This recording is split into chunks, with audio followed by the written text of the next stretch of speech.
C'est bon? Alors on y va. Donc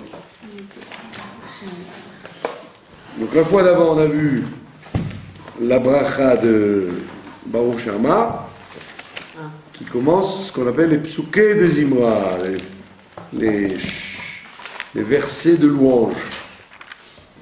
D'accord? On avait expliqué que d'après la Chassidut, psukei de Zimra, Zimra, ça ne veut pas simplement dire une chanson, ça vient de Zmira, qui veut dire une vigne. D'accord? Une vigne. Psukei de Zimra, ce serait donc le fait de couper les sarments de la vigne. Vous avez une vigne, alors il y a l'arbre qui pousse, et vous avez des branches, et les grains ils descendent, et vous avez des morceaux de bois qui s'entourent autour du raisin, et ça empêche le raisin de pousser comme il faut. Donc il faut les enlever. D'accord? Les feuilles, ça les protège. Donc on enlève les sarments de vigne pour que le raisin pousse comme il faut. Et donc la Chassidut elle dit psukei de Zimra, c'est-à-dire le fait de couper les morceaux de bois, les sarments de la vigne qui dérangent. Et donc ça veut dire qu'on doit arriver à, quand on prie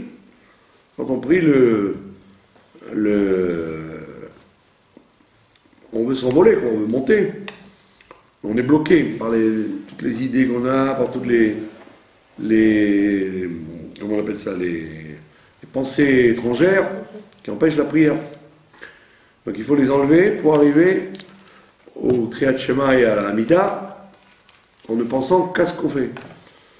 Donc c'est pour ça que les Chachamim ont instauré ces versets-là qui sont les psaumes du roi David, etc. On va voir ce qu'il y a dedans pour nettoyer le nefesh de ces torsions qui le dirigent vers des routes qui ne concernent pas la Avodat Hashem. Alors que si on avait fixé tout de suite de se lancer dans le Kriyat Shema et dans la Hamida, on n'aurait pas pu se concentrer comme il faut. Alors, dans les générations d'avant, où ils avaient une grande force de concentration, alors, il n'y avait pas tout ça. Tout de suite, ils faisaient Kriyat Shema et la Hamida. Mais après, les Chachamim, ils ont instauré ça, puisqu'ils ont vu qu'il y avait besoin de nettoyer la kavana. Et c'est des psukim qu'on doit dire à voix haute. Pas comme le Kriyat Shema ou la Hamida, qu'on peut dire à voix basse. Là, il faut chanter. D'accord? C'est pour ça que c'est chez les séfarades, surtout, c'est dans les synagogues séfarades, chaque morceau de cette filote-là, elles sont prises par quelqu'un qui sait chanter. Et donc il y a une espèce de concurrence même entre les gens pour que qui va mieux chanter ça. Alors que chez les autres, chez les Ashkenazim et les Chassidim, c'est plus bâclé, quoi. C'est plus lu. Donc le premier des chants, on l'appelle Mizmor le Toda. Et juste après la Baruch Shama, il y a un chant qui s'appelle Mizmor le Toda et qui rappelle le Korban Toda de remerciement qu'on offrait, qui est le seul Korban du Beth Amikdash où il y a du pain. Chaque fois qu'on offre quelque chose de végétal dans le Beth Amikdash, c'est sans levure. C'est matzah. Il n'y avait pas de chametz au Beth Amikdash. Tout était matzah. C'était kasher le Pessah, toute l'année. Sauf les pains de Shavuot et le Toda. Le Toda, il était fait de plusieurs chalotes. Il y avait 16 chalotes en chametz et des chalot en matzah. C'est donc du pain levé, ça veut dire pas du pain azim, pas du pain matzah, mais du pain levé. C'est le seul korban qui était Hametz. Et pourquoi? Parce que quand vous, pour remercier, il faut exister. D'accord? Si vous n'existez pas, vous ne pouvez pas remercier. Pour dire un merci à quelqu'un, il faut que vous ayez une existence différente de lui. D'accord?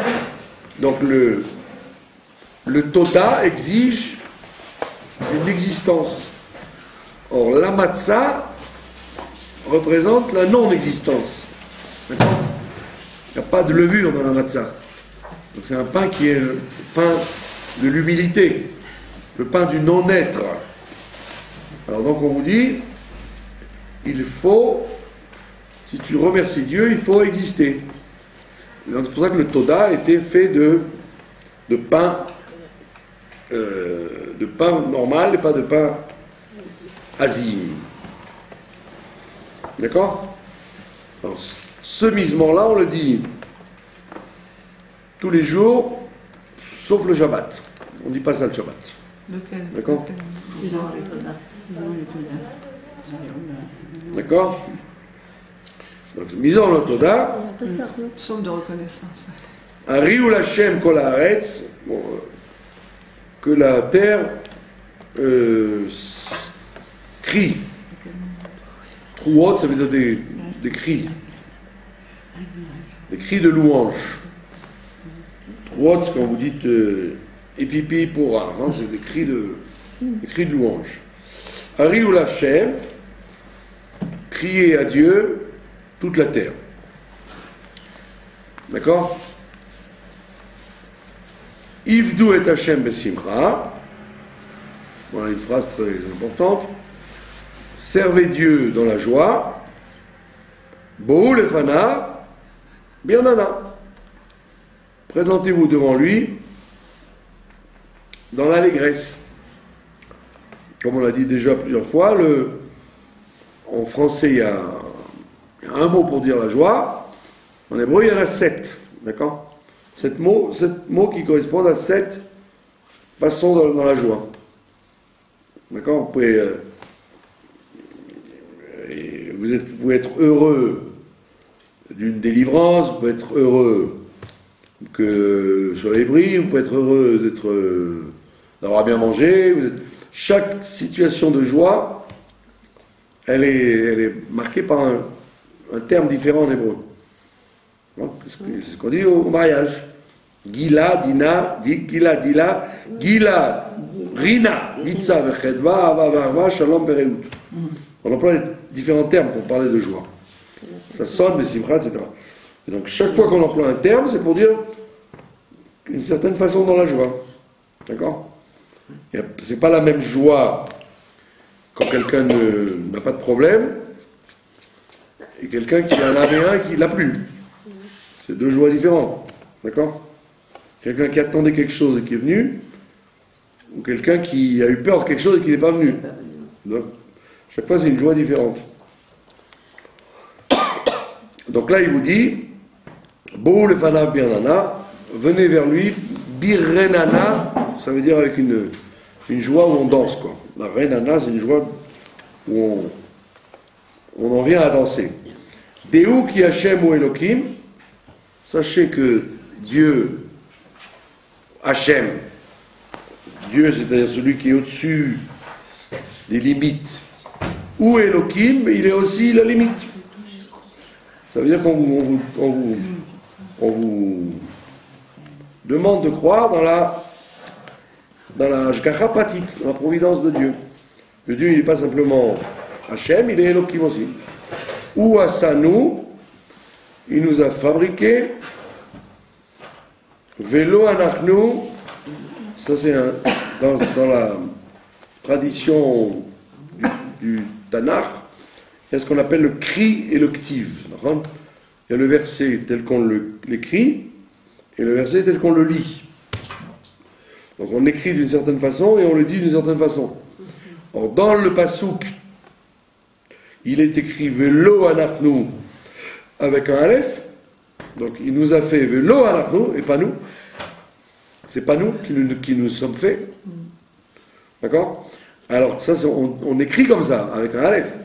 Mais on lit avec un vav. Ça veut dire, c'est lui qui nous a fait Velo anachnu. Et nous sommes à lui. Vous avez compris? Donc on change le aleph en vav. Écrit aleph dans le texte, mais nous on le lit avec un vav. D'accord?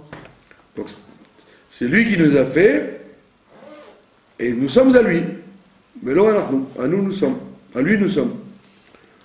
Amo, son peuple, le son marito est le bétail qu'il nourrit. Marito, ça vient de mir'e. Mir'e, ça veut dire le pâturage. Son marito, nous sommes le bétail de son pâturage. Ça veut dire qu'il donne à comme chaque mouton, il reçoit l'herbe qu'il doit manger.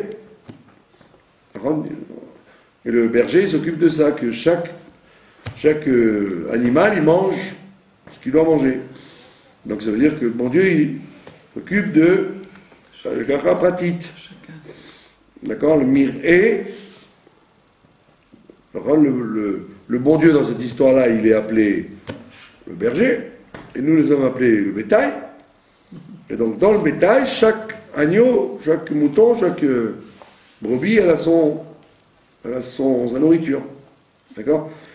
Donc on ne parle pas simplement de nourriture, on parle de providence, quoi. Dieu, il s'occupe de chacun à titre particulier. Donc on ne parle pas du peuple seulement, on parle dans le peuple, de chaque individu. C'est pour ça que, en fait, quand vous voyez les différents individus sur Terre, vous pourriez dire celui-là, oh là, il n'a pas de chance, celui-là, il a de la chance, celui-là, il est... Arrêtez là, tout le monde est logé à la même enseigne. Chacun en fonction de ce qu'il a fait, de ce qu'il doit faire, de son comportement, ses mérites, ses pas mérites, etc., etc. Donc le monde est bien fait, quoi, en fait. Bou she'arav betoda, venez dans ses portes avec le toda, donc ça veut dire qu'il faut tous les jours remercier. C'est un korban qu'on offrait tous les jours. Sauf le matin de Pessah, puisque le matin de Pessah, on devait nettoyer le Beth Amikdash du Hametz. Donc on ne permettait pas qu'il y ait le Toda le 14 Nissan. Donc les gens qui avaient un Toda à offrir, il fallait qu'ils viennent avant le 14 Nissan ou après la fête. Après Pessah. Vous ne pouvez pas porter un Toda pendant la fête. Pourquoi? Parce que Pessah, toute la fête de Pessah, c'est un remerciement. C'est un Toda. Chatzerotav biteila, et c'est court, c'est Chatzerot, c'est court, biteila, avec des louanges. Donc dans la louange, il y a la louange superficielle, ça s'appelle teila. C'est pour ça qu'il dit dans les cours. Parce que les cours, c'est pas la maison elle-même, c'est l'extérieur de la maison. On appelle ça les Chatzerot. Donc, extérieurement, tu dois le louer, et intérieurement, tu dois le louer aussi. Mais c'est pas grave, même si tu le loues extérieurement, ça s'appelle une louange. Ça veut dire que si tu n'es pas capable d'avoir un vrai remerciement comme il faudrait, le fait que tu dises les mots, c'est déjà bien. Le fait que tu dises les versets de remerciement, ça veut dire que tu n'es pas ingrat, parce que tu l'as dit. D'accord? Même si tu n'as pas conscience de la bonté que Dieu t'a faite. Le fait que tu le dises quand même, merci mon Dieu, même si tu penses à autre chose, tu l'as dit quand même. Et ce qui compte, c'est de le dire. Odulo Baruch Shemo. Donc encore une fois, on te dit reconnaissez-le, et à ce moment-là, Odulo, comme on l'a dit tout à l'heure, pour qu'il y ait une oda'a, pour qu'il y ait une reconnaissance, il faut exister. Si vous n'existez pas, vous ne pouvez pas vous exprimer. D'accord? Donc, le fait de t'exprimer pour remercier Dieu, tu deviens à ce moment-là un cli pour l'attirer sur terre. D'accord? Parce que ce qui dérange le bon Dieu, c'est le fait que nous ne le considérions pas. D'accord?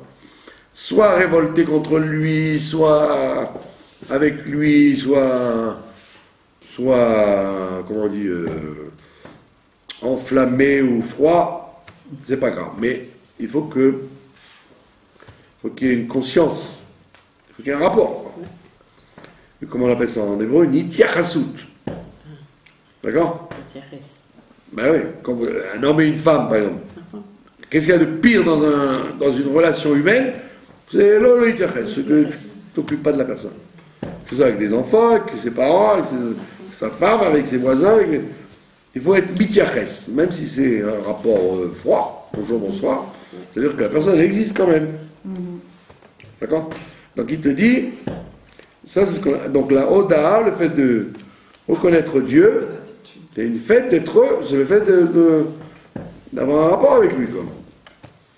Même si tu sautes pas de joie alors que tu aurais dû sauter pour toutes les bontés qu'il te fait, tout ce qu'il aurait pu te faire de mal et qu'il ne te fait pas, etc., tu n'es pas capable de ça, mais quand même tu es modé. Le fait que tu sois modé, automatiquement, tu attires son nom. C'est quoi son nom? C'est son intervention. Non? C'est quoi son nom? C'est son intervention. Quand on appelle quelqu'un, il se retourne. Donc, ça veut dire il existe chez vous parce que vous l'avez fait exister chez vous. D'accord? Dieu n'existe que si vous le faites exister. Si vous n'avez pas de relation avec ça, alors il y a le silence. Le silence divin, c'est le pire de tout.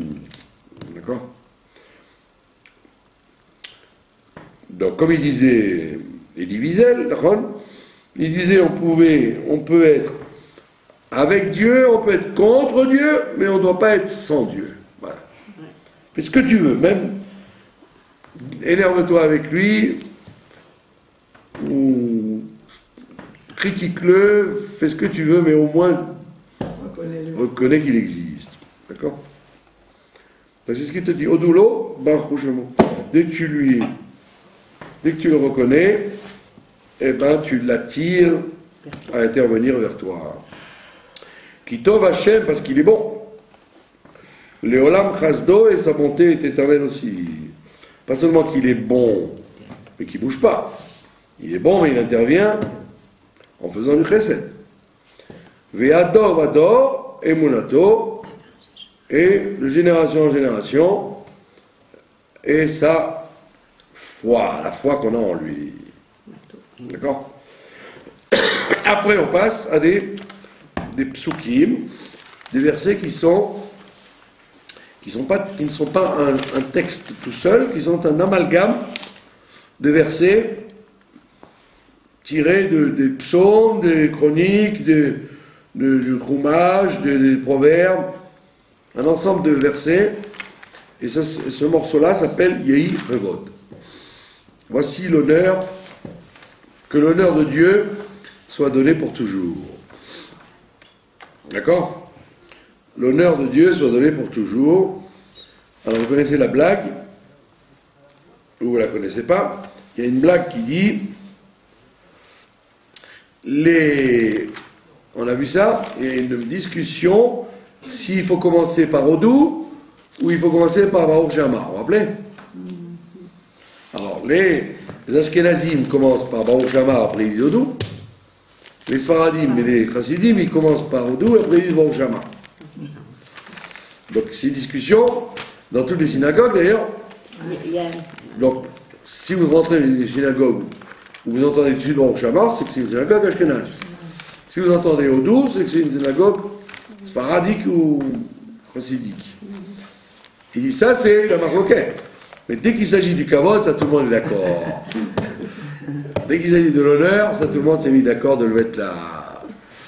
D'accord? D'accord, Sfarad ou Ashkenaz, dès qu'on parle des honneurs, tout le monde est là. Tout le monde en veut. Ça, c'est la blague. Pourquoi la tefila, Yehivod, elle est juste après, tout le monde est d'accord de la mettre là. Donc on dit, Yehivod Hashem Leolam, que l'honneur de Dieu soit à l'infini, Ismach Hashem B'maasav, et Dieu se réjouit de ce qu'il fait. D'accord?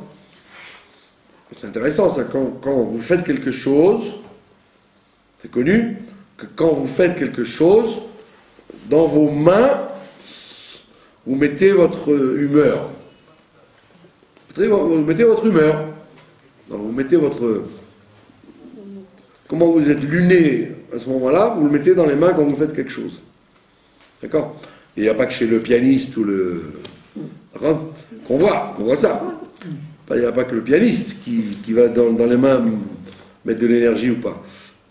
Quand vous faites du pain, si vous êtes tordu, le pain il va sortir tordu. Parce que les mains transmettent le caractère du moment. Donc ce qu'il te dit ici, Dieu est heureux dans ses actions. Ça veut dire que dans les actions de Dieu, il y a de la joie. La simcha est dans sa création. Donc c'est pas qu'il fait quelque chose avec les mains, mais qu'il est détaché de ça. Non, il met de la simcha dans ce qu'il fait. C'est pour ça que ça marche. Pourquoi le monde marche quand les hommes ne s'en mêlent pas? C'est parce que Dieu fait les choses avec simcha. Ismach Hashem b'maasav. Dieu se réjouira de ses actions. Ça veut dire qu'il est content de lui, quoi. D'accord? Il n'y a rien de mieux pour faire bien quelque chose que d'être content de soi. Si vous faites quelque chose sans assurance, en ayant un mécontentement de soi, ça sort mal.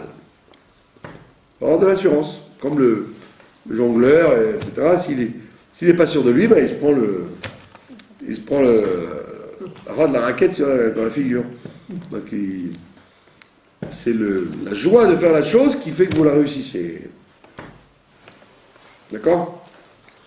Comme on dit à Marseille, c'est plus difficile à dire qu'à faire. Hein, mais c'est comme ça.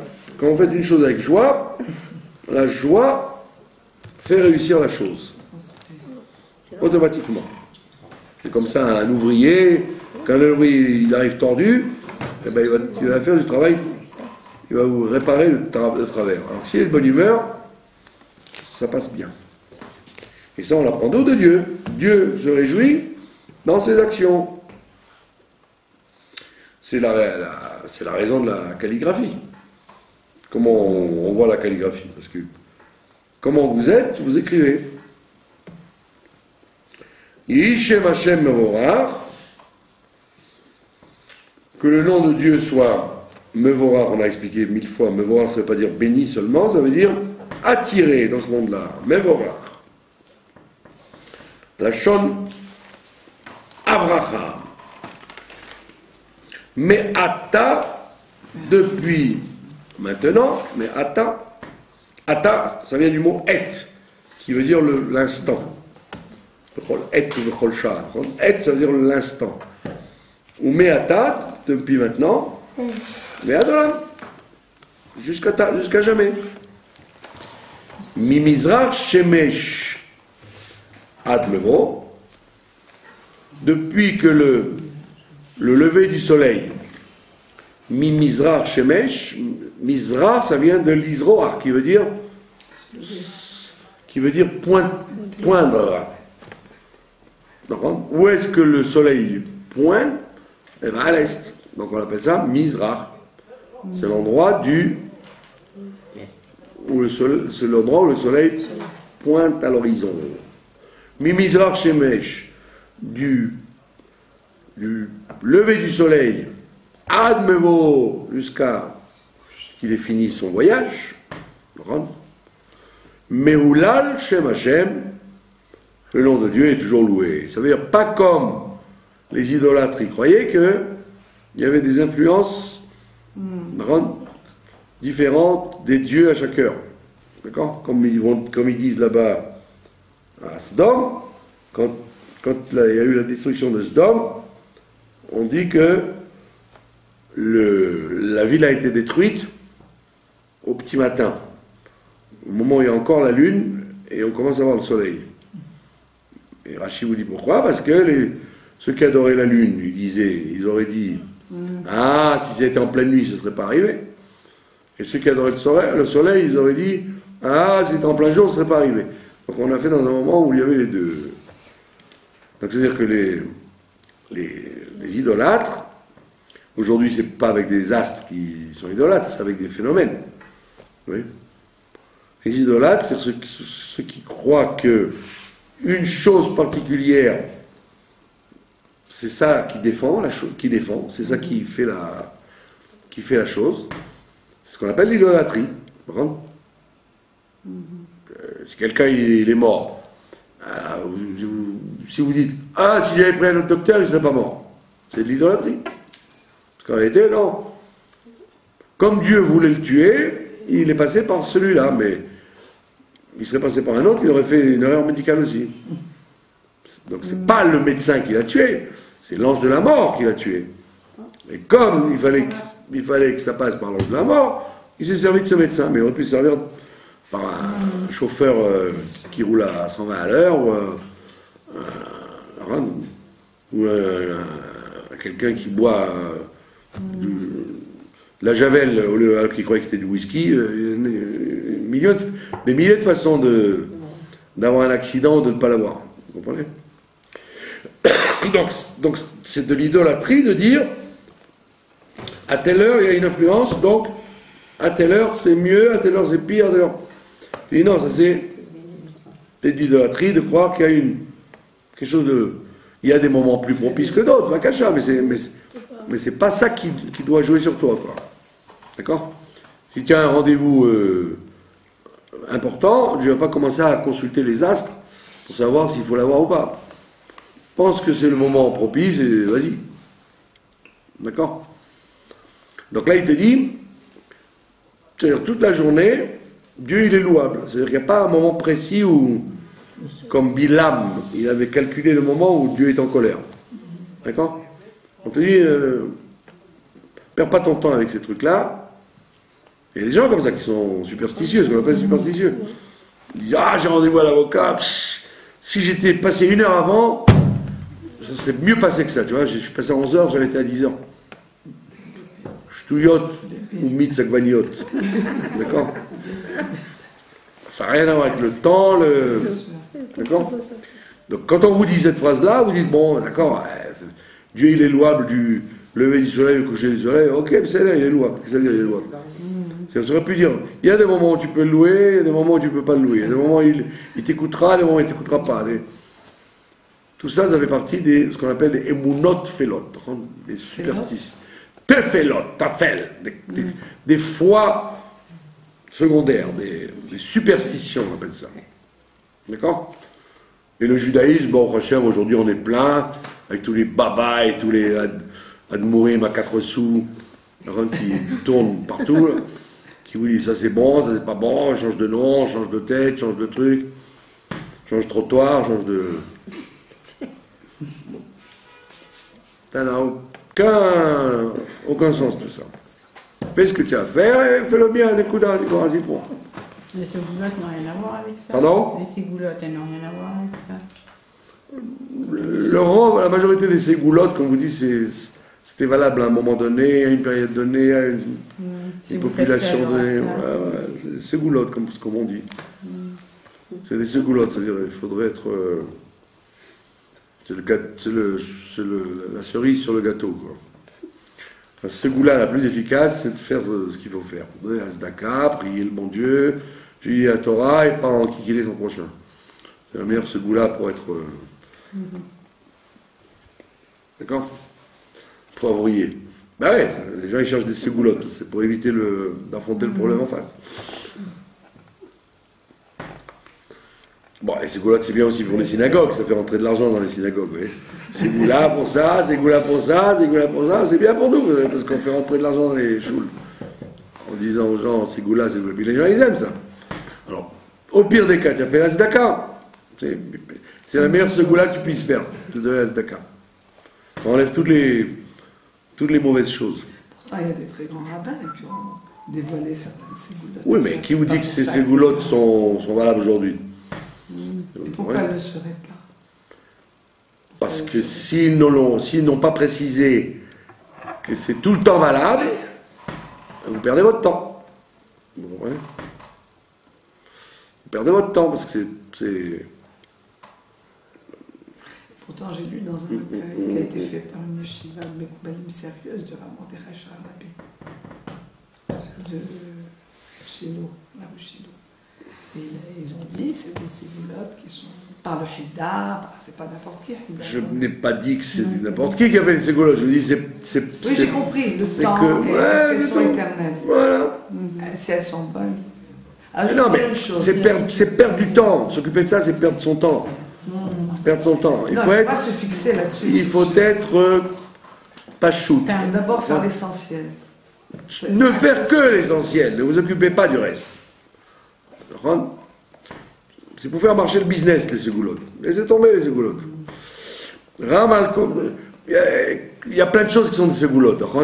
Quand vous mettez du vin sur les oreilles, après la l'Avdallah, ça ne mange pas de pain. Mais c'est des ségoulottes. C'est bien gentil, quoi. Mais il y a d'autres choses plus... Au niveau chinouchi, ça peut être intéressant, comme ça, les enfants vous voient faire, les gens vous voient faire. Ok. Ça ne mange pas de pain, comme on dit, d'accord? Comme jeter du vin sur le seuil de la porte le samedi soir, ou... D'accord? Il y a des gens, par exemple, qui disent samedi soir, il ne faut jamais donner de l'argent. Il faut recevoir et ne pas donner de l'argent. D'accord? Si vous êtes dans une synagogue à Foula et que vous repartez samedi soir, et vous avez promis 50 shekels, allez les donner avant de partir. Vous n'allez quand même pas traîner jusqu'à ce que vous reveniez une fois de plus à Foula. Le bon Dieu, il ne va pas vous punir parce que vous avez payé vos dettes. Etc. etc. Ramal kol goyim Hashem. Ramal kol goyim. Il est au-dessus de toutes les nations. Qui ça? Hashem. Mais il faut... Hashem al Shamaim Kevodo. Son honneur est dans les cieux. D'accord? Hashem Shimcha Leolam. Yudke Vavke, mais c'est ton nom pour tout le temps. Donc c'est un nom qui est inchangé. Hashem Zichra le Dorvador. La preuve, c'est que ce nom-là, on le véhicule depuis des millénaires. D'accord? C'est pas récent. Depuis Adam Arishon, on connaît ce nom-là et on l'emploie. D'accord?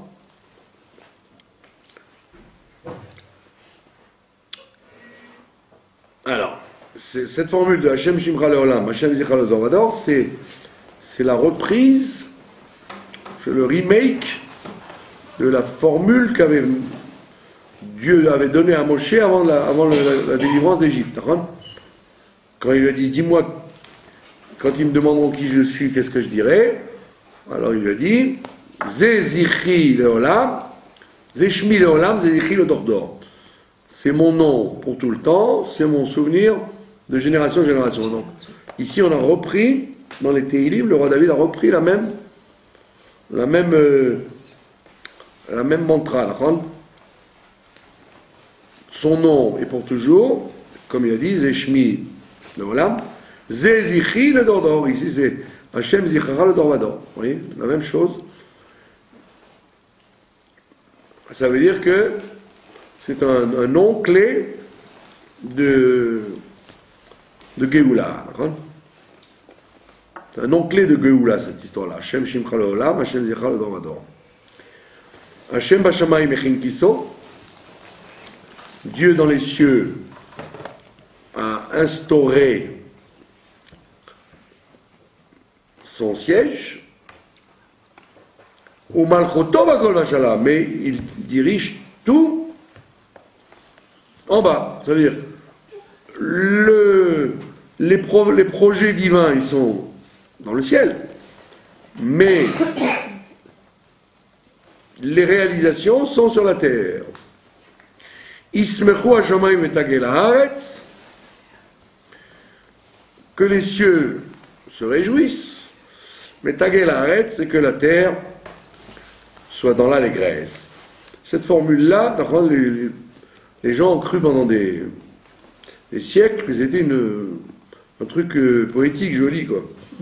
Mais en réalité, les scientifiques d'aujourd'hui disent qu'effectivement, chaque planète, chaque astre a un champ. Il y a un champ de chaque... ils se sont rendus compte de ça parce qu'ils ont envoyé des ondes sur Vénus, sur Pluton, sur Saturne. Et chaque planète renvoie un son différent. Donc ils se sont rendus compte qu'il y a une espèce de champ. Eux-mêmes, ils disent que ça s'appelle un champ. Et le Rambam, quand il dit ça, il dit que c'est le champ de la planète, ou de la galaxie, ou de l'astre en question, c'est le champ, ça veut dire l'obéissance de la planète qui fait toujours la même chose. Vous voyez bien que vous pouvez écrire un calendrier, et vous voyez, vous pouvez maintenant décider dans 1000 ans où Pluton sera à telle date. Comment on peut savoir? Parce que les planètes chantent. Elles chantent, ça veut dire elles disent qu'elles obéissent à ce qu'on leur dit de faire. Donc quand on dit chantez vous les cieux et vous la terre, soyez de bonne humeur, les gens ils croient que c'est une formule poétique. En réalité, c'est l'ADN, c'est la combinaison génétique de chaque planète, de chaque astre. D'accord? Et donc on réalise ça aujourd'hui parce qu'ils ont des appareils pour détecter que le champ de Pluton n'est pas le même champ que Vénus. Donc ça veut dire qu'il y a effectivement une relation avec le champ. D'accord? C'est quoi le chant? Le chant, c'est ce qu'on répète tout le temps, quoi. D'ailleurs, quand vous voulez vous moquer de quelqu'un, toujours la même chanson. Il y a des gens qui sont obnubilés, qui répètent toujours les mêmes choses, d'accord?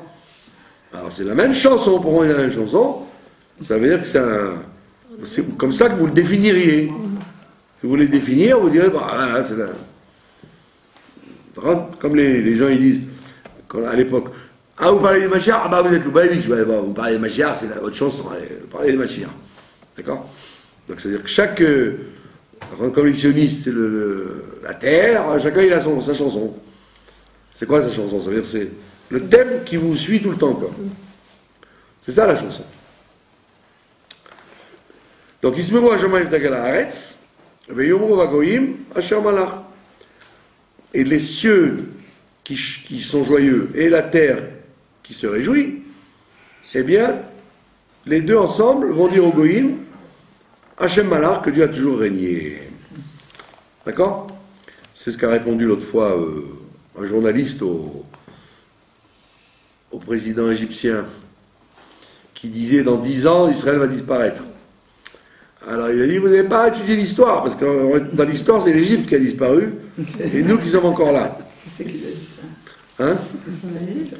Un non-juif américain, je crois. Ben oui, parce que ça ne peut pas être un juif. Ils ont honte de parler.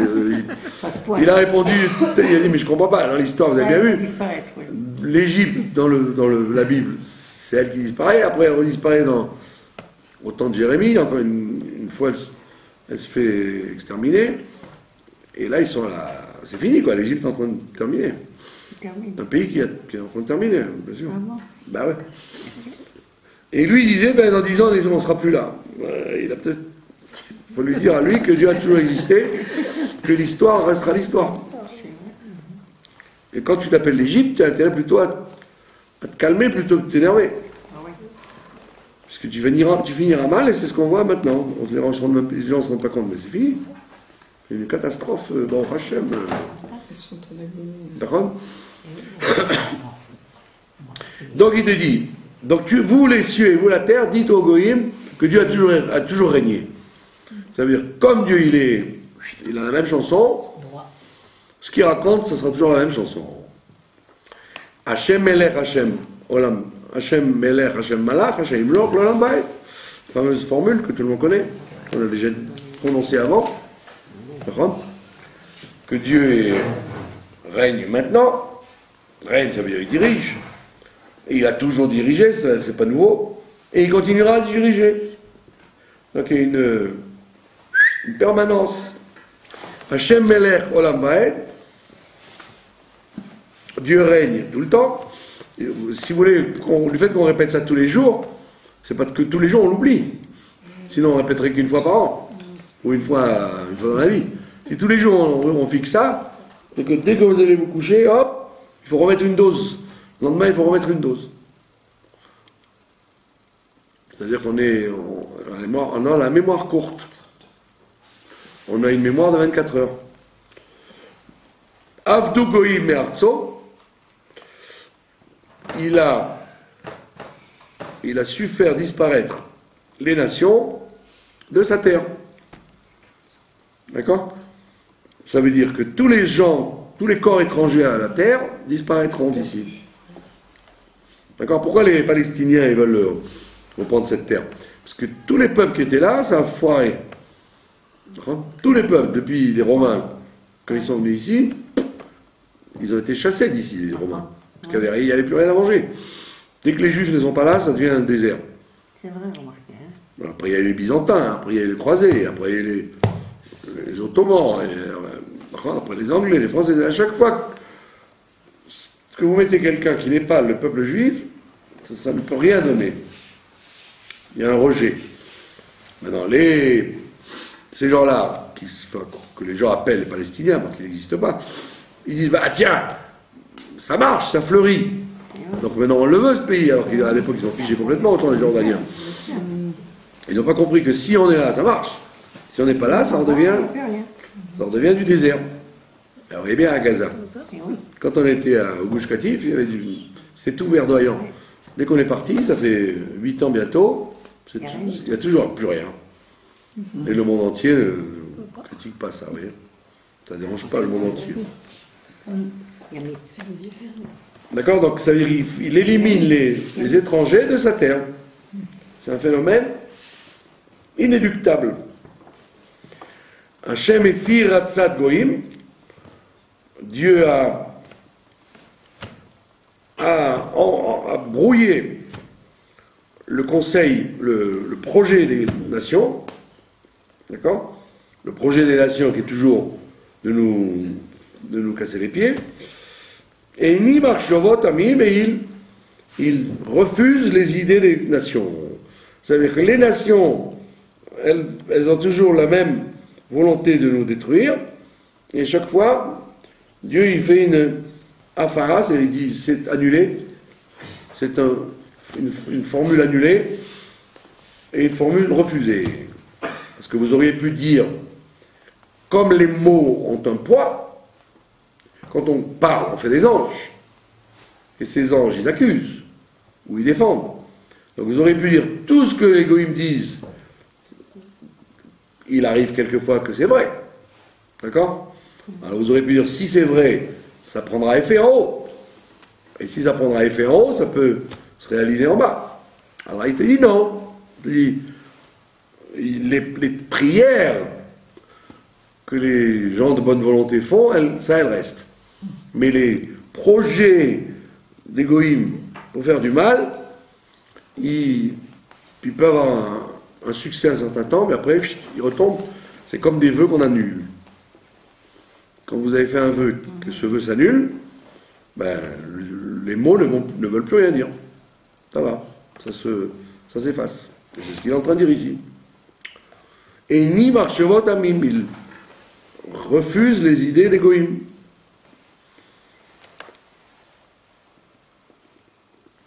D'accord? Parce qu'on sait très bien que nous, on connaît que le haut du iceberg. Mais il y a tous les jours des centaines d'attentats dans le monde qui sont prévus, et des centaines de coups montés, Et vous voyez bien que, apparemment, c'est calme. En réalité, c'est pas calme du tout, c'est que ça. C'est que c'est. Ça, c'est étouffé dans l'œuf. Et on ne le sait pas. C'est ce que dit le Hallel. Dans le Hallel. Et puis, Hallelou et Hachem kol goïm, shabechu kol haumim. Par contre, ki gavar aleinu chasdo. Les goïm, louez Dieu et remerciez-le parce que sa bonté règne sur nous.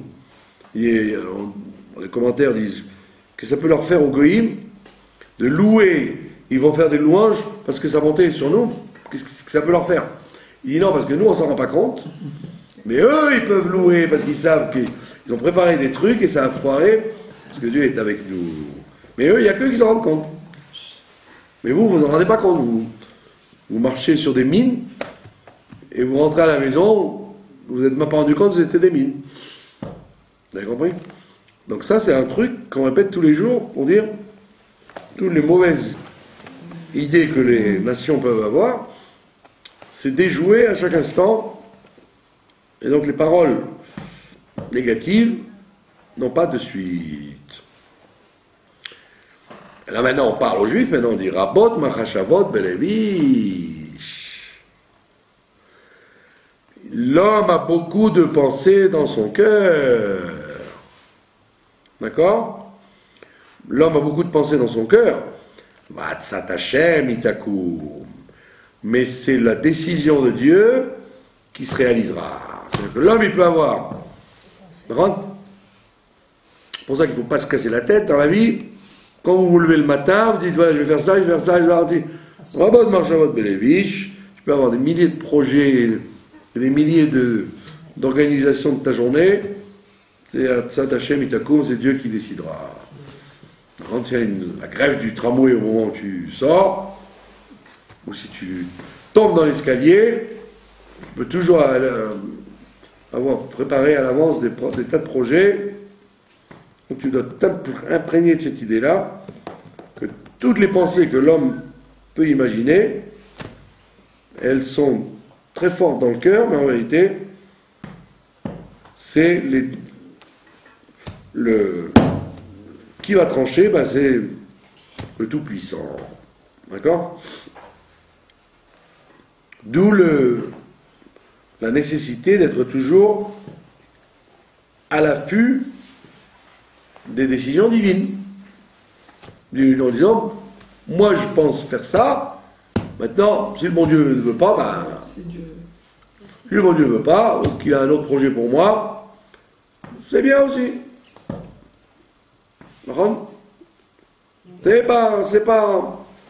C'est pas bien grave. Il y avait deux personnes qui parlaient dans l'autobus l'autre fois.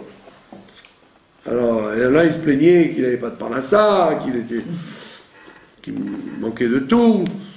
Et l'autre, il travaillait à Bézec, dans la compagnie téléphone. Et lui, il disait, mais non, il faut avoir confiance. Alors lui dit, ouais, tu parles à ton aise, toi, tu es un planqué, là, tu as un travail fixe, tranquille. Mais moi, je suis à l'affût sans arrêt. Alors l'autre, il dit, mais non, il faut être... Donc ils discutaient comme ça. Et puis, bon, le monsieur qui travaillait à Bézec, il a son travail, l'autre, il cherchait de quoi manger. Et le monsieur qui travaillait dans les câbles, il est tombé d'un câble et il est mort. Il y a quelques jours.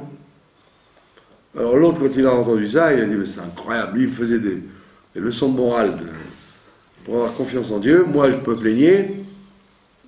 Et alors j'ai quand même la fermer parce que il avait un travail fixe, mais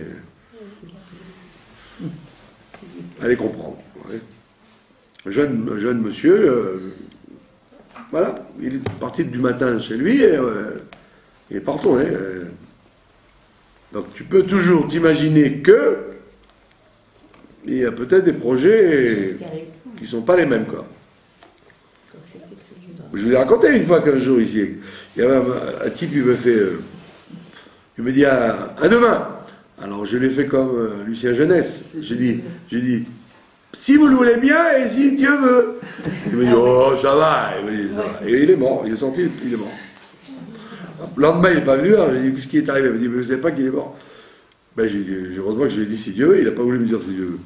Je croyais que c'était, tu exagères, comme si jusqu'à demain, il avait ce projet de revenir, mais ce n'était pas le projet d'en haut. Donc c'est ce qu'on te dit, enfonce-toi ça dans le crâne, dans la caboche, rabot marchavot belevish. L'homme, il peut avoir toutes les pensées dans son cœur, bonnes ou mauvaises, d'accord? Il peut préparer les meilleurs projets dans sa tête. C'est Dieu qui, le conseil de Dieu, c'est la sentence de Dieu qui va se réaliser. C'est la fameuse histoire de Rabbi Yonatan Aibeshitz, quand il avait 6 ans, un garçon très intelligent. Tu as entendu parler de lui, c'est un très grand Chacham qui vivait il y a 3-4 siècles. Il s'appelait Rabbi Yonatan Aibeshitz, il habitait en Prusse. Alors un matin, il se lève, il avait 6 ans, il se lève pour aller au Cheder, pour aller étudier la Torah au Cheder. Et le policier prussien, il arrête, il lui fait « Petit juif, où vas-tu » Alors il dit « Je sais pas ». Il dit « Quoi, tu sais pas ? Je t'emmène au poste ». Alors il l'emmène au poste, le commissaire lui dit « Comment ? Comme ça, le matin très tôt, tu ne sais pas où tu vas ?» Il dit « Monsieur le commissaire, quand je me suis réveillé, ma mère, elle m'a dit, va au Cheder. » Donc je pensais aller au Cheder. Mais voilà, je me suis retrouvé au commissariat de police. Donc tu vois bien que j'avais raison de dire, je ne sais pas. Moi, j'avais projeté d'aller à l'école, et je me retrouve au poste de police. Alors, il dit, tiens, garçon intelligent, tu peux repartir. C'est tout. Il dit, je ne sais pas, parce que c'est vrai que toi, tu as décidé d'aller là, on va t'emmener ailleurs. Atzat Hashem, Léolam, Ta'amod, la décision, on traduit le conseil, mais en réalité, ce n'est pas un conseil, c'est une décision. D'accord? La décision divine, Léolam Ta'amod, celle-là, elle sera toujours, c'est elle toujours qui tranchera.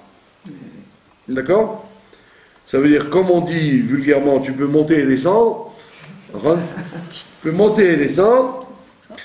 Le projet qui a été décidé, c'est lui qui se réalisera.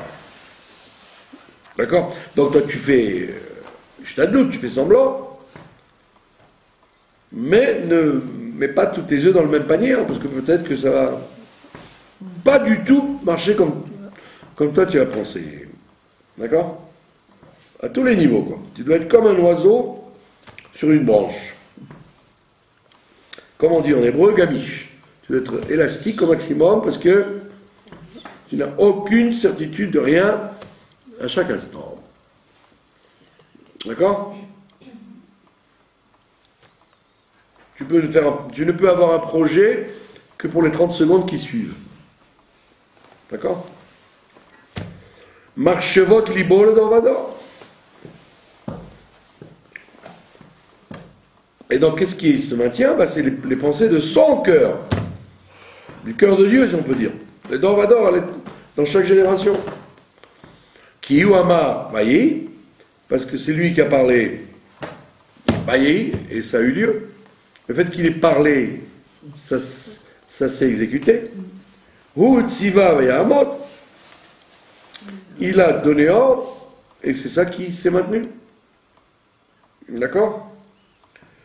Qui vachar Hashem Betzion, et on finit en beauté, qui vachar Hashem Betzion, parce que Dieu a élu Sion. Sion, c'est pas simplement la ville de Jérusalem.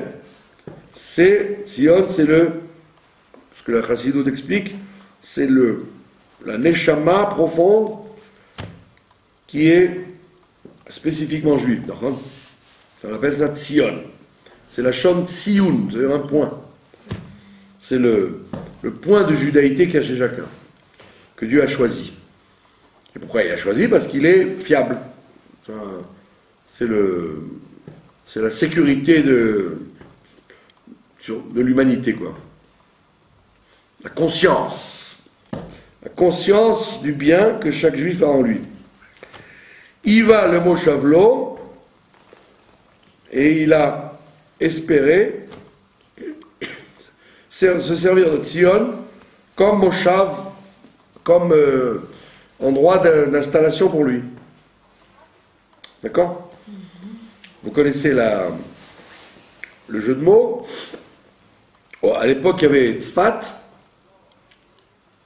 Tzfat qui avait, quand il y a eu un retour, chaque fois qu'il y a eu un espoir dans Mashiach, il y avait une vague de gens qui venaient en Israël s'installer. D'accord? Alors, au temps après l'Inquisition, il y a eu une vague de gens qui sont arrivés en Israël et ils ont reconstitué le judaïsme en Israël.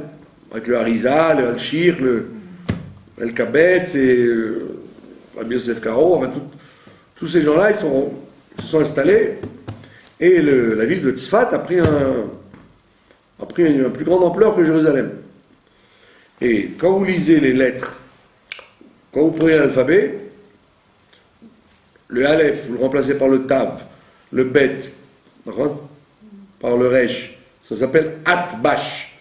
Vous transformez les lettres, vous arrivez à ce que Iva, le Aleph, c'est le Tav, le Vav, c'est le Tzadik, et le E, c'est le P, ça fait Tzfat. D'accord? Donc quand Tzfat a remplacé Jérusalem, alors les gens de Tzfat, ils ont dit, vous voyez, Kivachar Hashem Betzion, Dieu avait choisi Tzion, c'est-à-dire Jérusalem. Mais c'est Tzfat qui est devenu son lieu d'installation. Donc ils étaient très fiers de ça, et juste après, il y a un tremblement de terre qui a détruit la ville de Tzfat.